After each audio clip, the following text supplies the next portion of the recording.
Assalamualaikum warahmatullahi wabarakatuh. Selamat pagi anak-anak ibu. Apa kabar kalian hari ini? Semoga kita dalam keadaan sehat walafiat. Baik anak-anak, sebelum kita mulai pembelajaran hari ini, mari kita berdoa terlebih dahulu. Berdoa dimulai.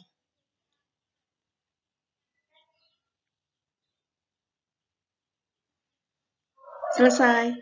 Anak-anak, hari ini kita akan belajar tema 4, subtema 1, pembelajaran kelima.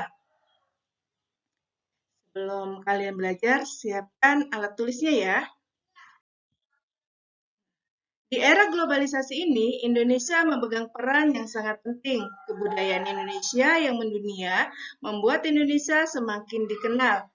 Apa dampaknya bagi warga Indonesia? Ayo kita pelajari bersama. Baik, batik, seni tradisional Indonesia yang mendunia.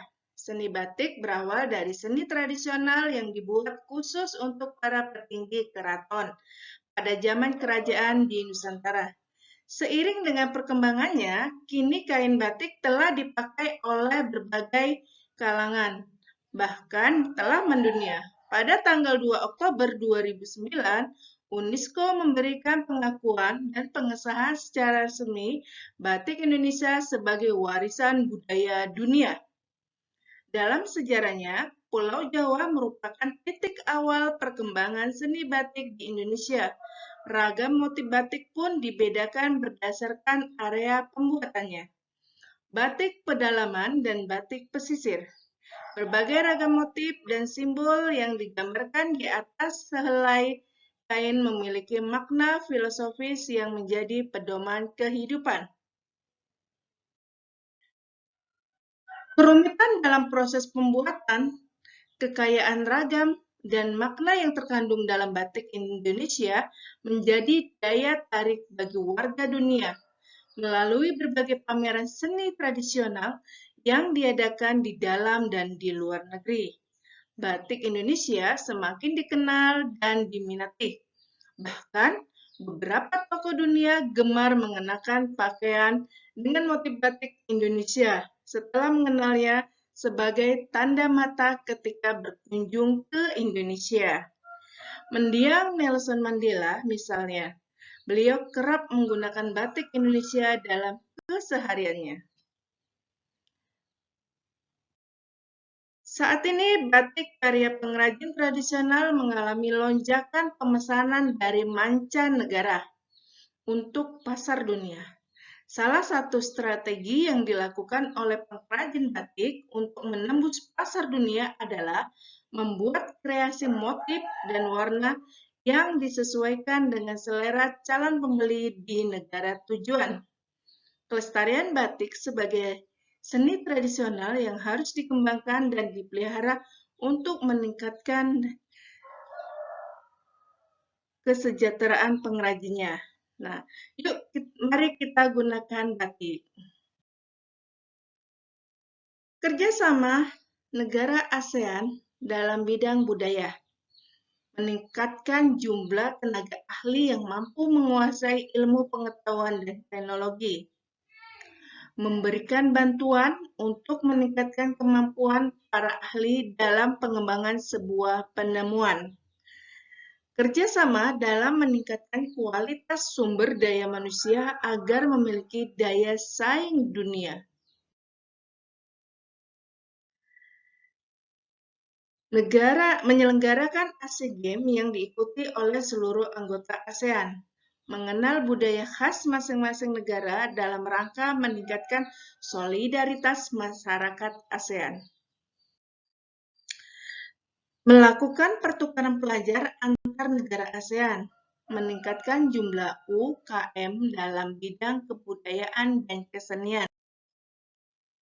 Sekarang tugas pertama kalian yaitu jawab pertanyaan berikut berdasarkan teks yang tadi di atas ya.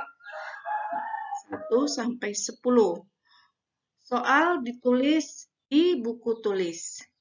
Ya. Oke. Kita lanjut materi selanjutnya yaitu sebagai warga Indonesia tentunya kita sangat bangga dengan pengakuan dunia terhadap batik. Indonesia terus mengembangkan kerjasamanya di bidang kebudayaan dengan negara lain, misalnya dengan Festival Kebudayaan Negara-Negara ASEAN dan pertukaran kebudayaan. Hal ini akan membuat kebudayaan Indonesia semakin berkembang. Carilah informasi mengenai satu kerjasama Indonesia yang dilakukan dengan negara-negara ASEAN dalam bidang kebudayaan. Ya, tulis pada tabel. Di era globalisasi ini, kita harus tetap mencintai budaya Indonesia. Budaya tersebut merupakan warisan yang tak ternilai harganya.